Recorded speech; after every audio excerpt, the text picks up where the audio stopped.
सीधे आपको ले चलेंगे हिमाचल प्रदेश के चंबा, जहां पर इस वक्त प्रधानमंत्री नरेंद्र मोदी मौजूद हैं।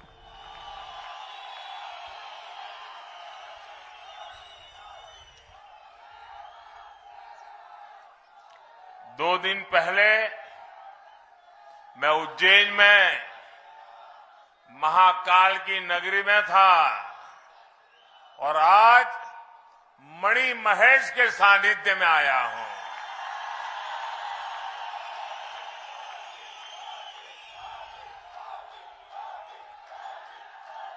आज जब इस ऐतिहासिक चौगान पर आया हूं तो पुरानी बातें याद आना बहुत स्वाभाविक है। यहां के अपने साथियों के साथ बिताए पल और राजमहल का मदरा सचमुच में एक अद्भुत अनुभव रहता था। चंबा ने मुझे बहुत स्नेह दिया, बहुत आशीर्वाद दिए।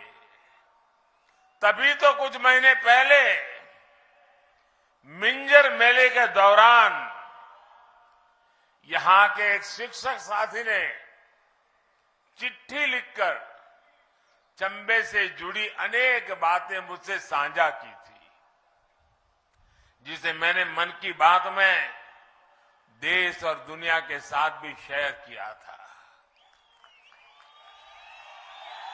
इसलिए आज यहां से चंबा सहित हिमाचल प्रदेश के दुर्गम गांवों के लिए सड़कों और रोजगार देने वाले बिजली प्रोजेक्ट का उपहार देने का मेरे लिए अत्यंत खुशी का अवसर है।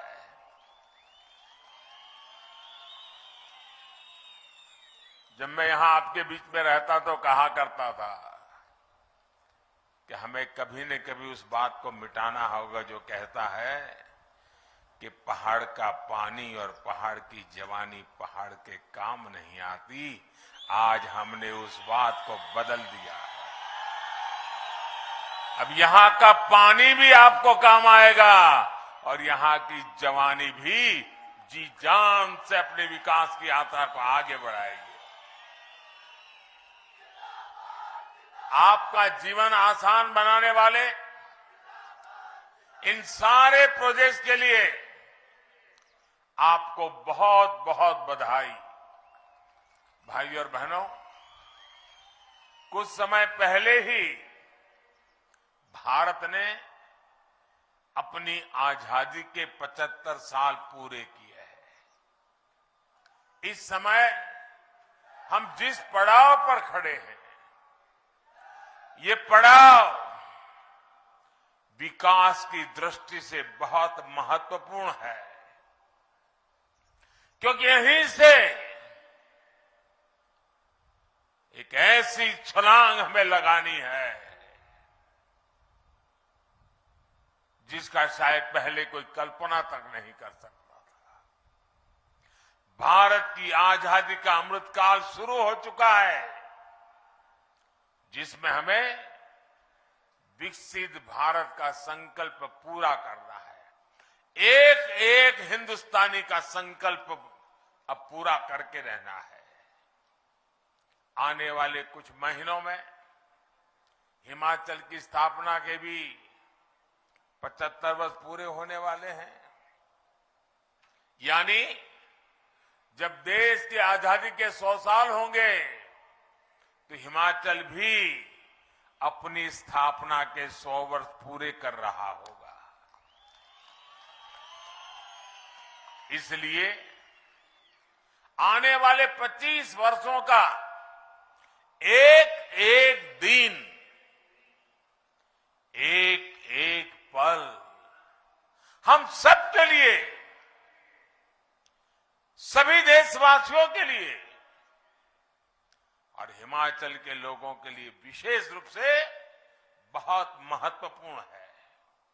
साथियों, आज जब हम बीते दशकों की तरफ मुड़कर देखते हैं तो हमारा अनुभव क्या कह रहा है? हमने यहां शांता जी को, धूमल जी को, अपनी जिंदगी खपाते देखा है। उनके मुख्यमंत्री काल के वो दिन थे जब हिमाचल के लिए हर छोटी चीज के लिए, हिमाचल के अधिकार के लिए भारतीय जनता पार्टी के नेताओं को, कार्यकर्ताओं को लेकर के दिल्ली में जाकर के गुहार लगानी पड़ती थी, आंदोलन करने पड़ते थे। कभी बिजली का हक, कभी पानी का हक, तो कभी विकास में हक मिले, भागीदारी मिले। लेकिन तब दिल्ली में सुनवाई नहीं होती थी। हिमाचल की मांगे, हिमाचल की फाइलें भटकती रहती थी। इसलिए चंबा जैसे प्राकृतिक, सांस्कृतिक और आस्था के इतने समृद्ध क्षेत्र विकास की दौड़ में पीछे रह गए। 75 साल बाद मुझे एक एस्पिरेशनल डिस्ट्रिक्ट के रूप में उस पर स्पेशल ध्यान केंद्रित करना पड़ा, क्योंकि मैं इसके सामर्थ्य से परिचित था। दोस्तों,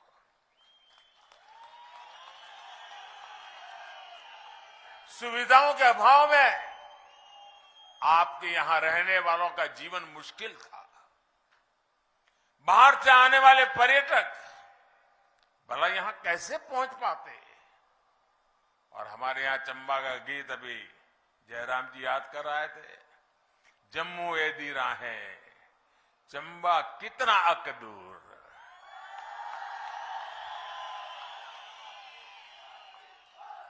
ये उस स्थिति को बताने के लिए काफी है।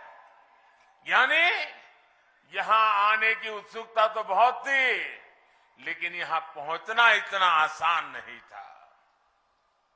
और जब ये जयराम जी ने बताया केरल की बेटी दिव्या के विषय में, देविका ने कैसे, और एक भारत श्रेष्ठ भारत का सपना ऐसे ही पूरा होता है। चंबा का लोकगीत केरल की धरती पर जिस बच्ची ने कभी हिमाचल नहीं देखा, कभी जिसने हिंदी भाषा से नाता नहीं रहा, वो बच्ची पूरे मनोयोग से जब चंबा के गीत गाती हो तो चंबा का सामर्थ्य कितना है उसका हमें सबूत मिल जाता है। दोस्तों, और मैं चंबा का आभारी हूं कि उन्होंने बेटी देविका की इतनी तारीफ की, इतनी वाहवाही की कि पूरे देश में एक भारत श्रेष्ठ भारत का मैसेज चला गया। एक भारत श्रेष्ठ भारत के प्रति चंबा के लोगों की भावना देखकर मैं भी अभिभूत हो गया था।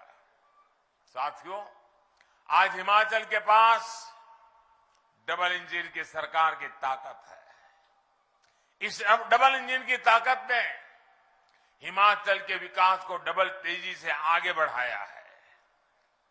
पहले सरकारें सुविधाएं वहां देती थी जहां काम आसान होता था, जहां मेहनत कम लगती थी और राजनीतिक लाभ ज्यादा मिल जाता था।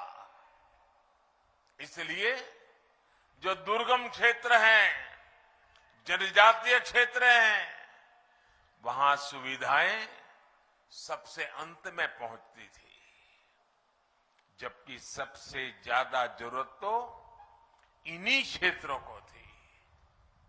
और इससे क्या हुआ? सड़क हो, बिजली हो, पानी हो, ऐसी हर सुविधा के लिए पहाड़ी क्षेत्रों, जनजातीय क्षेत्रों का नंबर सबसे अंत में आता था। लेकिन डबल इंजन की सरकार का काम, हमारा काम करने का तरीका ही अलग है। हमारी प्राथमिकताएं हैं लोगों के जीवन को आसान बनाना। इसलिए हम जनजातीय क्षेत्रों, पहाड़ी क्षेत्रों पर सबसे अधिक बल दे रहे हैं। साथियों, पहले पहाड़ों में गैस कनेक्शन गिने चुने लोगों के पास ही होता था। मुझे याद है हमारे धूमल जी जब मुख्यमंत्री थे तो घरों में बिजली का चूल्हा कैसे पहुंचाऊं, इसलिए रात भर सोचते रहते थे, योजनाएं बनाते थे। उन समस्याओं का समाधान हमने आकर के कर दिया। दोस्तों, लेकिन डबल इंजन की सरकार ने इसे घर घर पहुंचा दिया।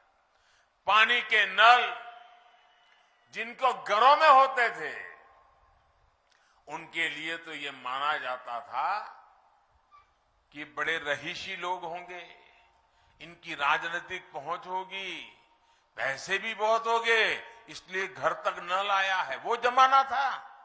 लेकिन आज देखिए, हर घर जल अभियान के तहत हिमाचल में सबसे पहले चंबा, लाहौल स्पीति और किन्नौर में ही 100% नल से जल कवरेज हुआ है।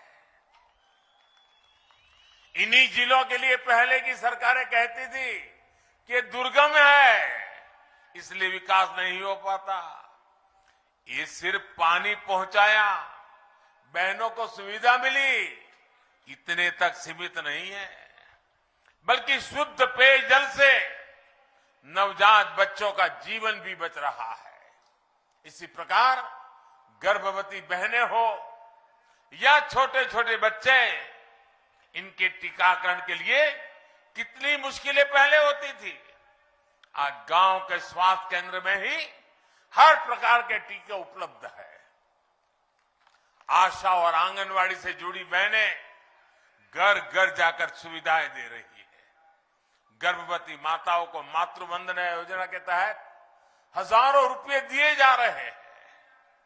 आज आयुष्मान भारत योजना के तहत 5 लाख रुपए का मुफ्त इलाज मिल रहा है। इस योजना के सबसे बड़े लाभार्थी भी वही लोग हैं जो कभी अस्पताल तक नहीं जा पाते थे। और हमारी माताएं बहनें, कितनी भी गंभीर बीमारी हो, कितनी पीड़ा होती हो, घर में पता तक नहीं चलने देती थी कि मैं बीमार हूं। घर के सब लोगों के लिए जितनी सेवा कर सकती थी वो निरंतर करती थी। उसके मन में एक बोझ रहता था कि अगर बच्चों को, परिवार को पता चल जाएगा कि मेरी बीमारी है, तो वो मुझे अस्पताल में ले जाएंगे।